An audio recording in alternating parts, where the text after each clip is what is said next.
I'm sorry. And what are you going to be positive for? Marijuana. And what else? Right out of the gate, this judge wastes no time cutting straight to the heart of the matter. Do you want to be done with this probation, or do you want to go to prison? That's not small talk, that's a life-altering ultimatum. And here's the kicker, probation isn't just about staying out of trouble, it's about proving you can follow the court's rules. Missing drug tests? That's a red flag. This is where defendants often underestimate the system. The judge is basically saying, I've got two doors, freedom or prison, you get to choose by your actions. What would you do if you were standing in her shoes? Stay clean and compliant, or roll the dice on 3 years behind bars. All right, so where we are now, I'm sorry, before I say where we are, is there anything probation wishes to say? No, Judge. All right, let me just tell you where we are now. Where we are now is, do you want to be done with this probation? Are you ready to just move on with your life? Definitely. I'm sorry? Definitely. All right, so there's one or two ways you can move on with your life. The easy way for the court, and the easy way for probation would be for me to send you to prison for 3 years because you're not doing what you're supposed to do. So, I mean, we can help you move on with your life that way. No. So why are you not doing your drug test? My drug test? Yes. I don't get UAs.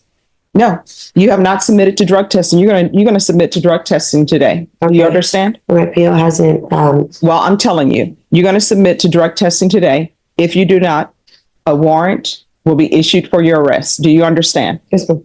You're going to restart the BIPP course. Yes, ma'am. If you do not complete that, a warrant's going to be issued for your arrest. Yes, do you understand? Understood. Is there anything you do not understand of what's being asked for you? No, ma'am. Probation. Is there anything else she needs? Judge, once the BIPP, her officer is asking that once her BIPP is finished, that she continue with the TAP recommendation.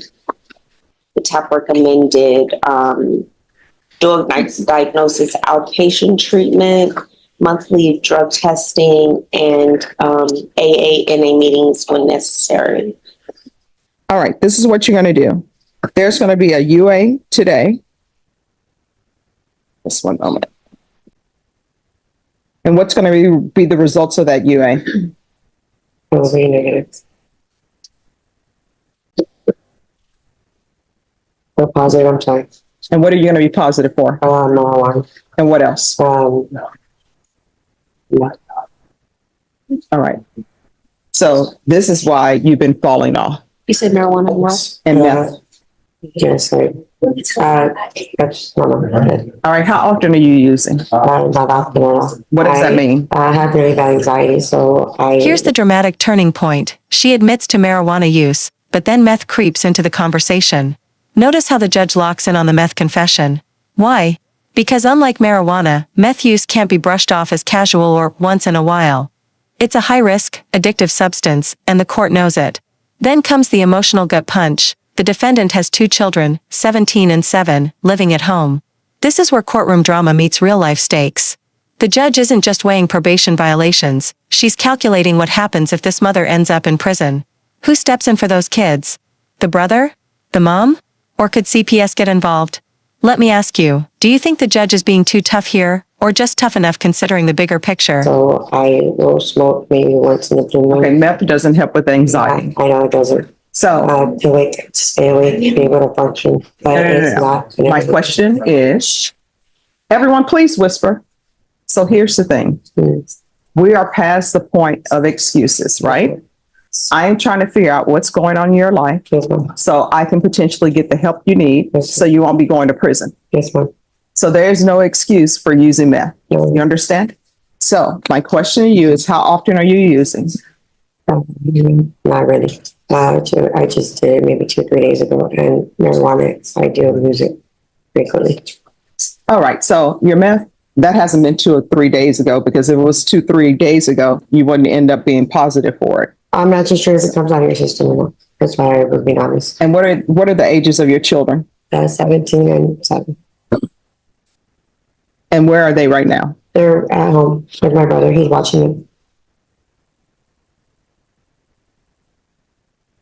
Is Child Protective Services in your life? Have they ever been in your life? My mom, yeah. I've never had an issue. And who else is available to watch your children other than your brother? My mom.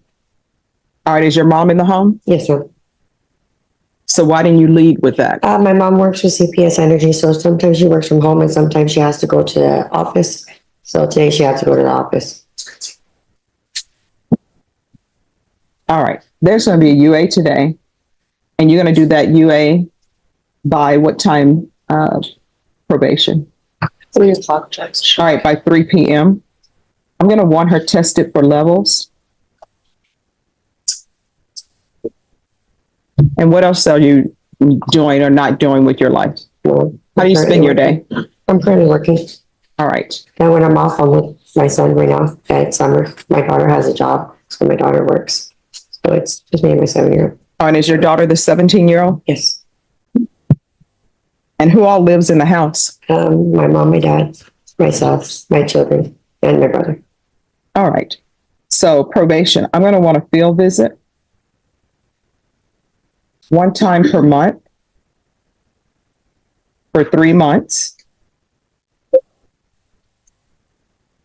She is going to do intensive outpatient treatment with probation, and that'll be the dual diagnosis. And probation, do you think a referral to felony drug court would help her or no? Or is that too quick? It wouldn't hurt, Judge. All right, so we're going to do a referral to felony drug court. And let me just tell you, felony drug court is a difficult program, but they'll be able to help you with all the issues that you have.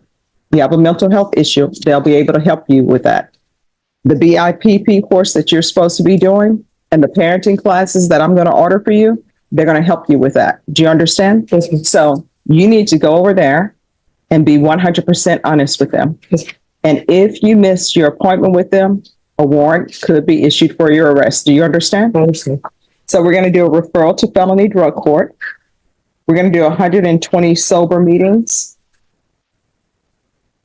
in 120 days. And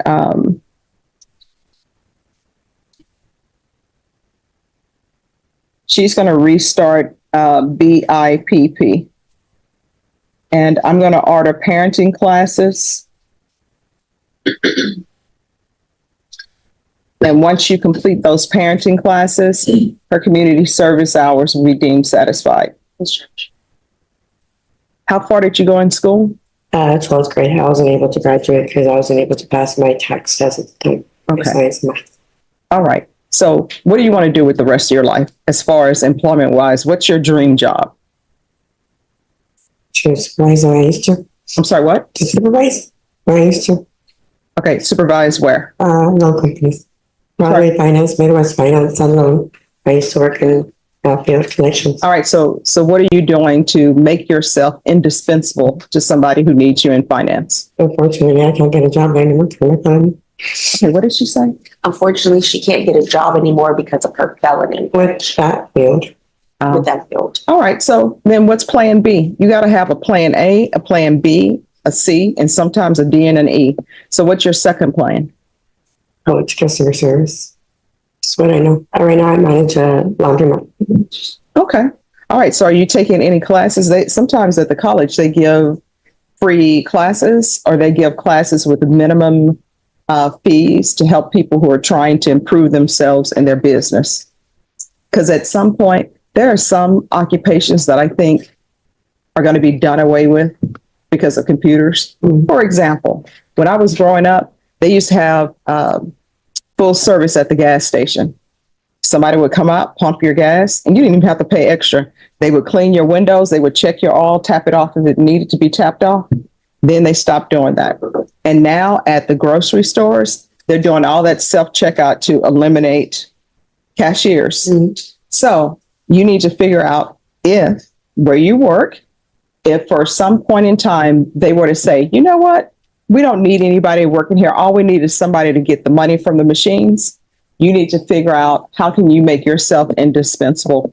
In the words of Briscoe County Jr., you need to figure out what the coming thing is and be prepared for the coming thing. Okay? So Probation, anything else you need? No, Judge. All right, so here's the thing. You're on probation. You're on probation and you're looking at 3 years in prison if you don't successfully complete it. And if you end up going to prison for 3 years, guess what? Your 7-year-old is either going to be either going to be 10 or either going to be 11, and your 17-year-old will be 20.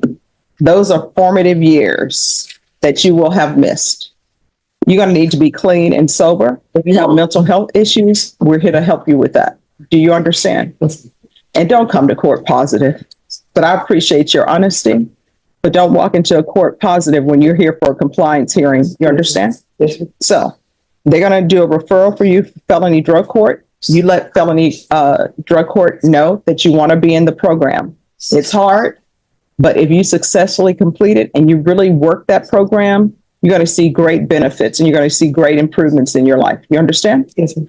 All right. If you need anything else, you can always come back to the court if you feel as though probation is not addressing it. You understand? Yes, ma'am. All right. So just have a seat. Probation is going to go over those conditions with you. And if you ever feel like using, pick up the phone. This is the court where I encourage people. If you feel like you're going to use, pick up the phone, call your probation officer and say, I think I'm going to use. And you know what they're going to tell you?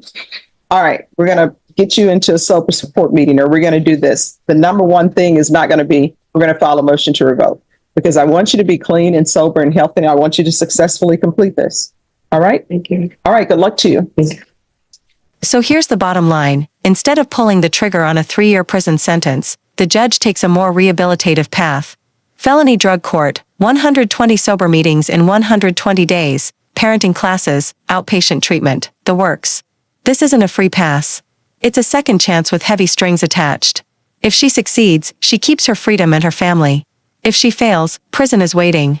This case shows the delicate balance courts walk between punishment and rehabilitation, especially when children's futures are on the line.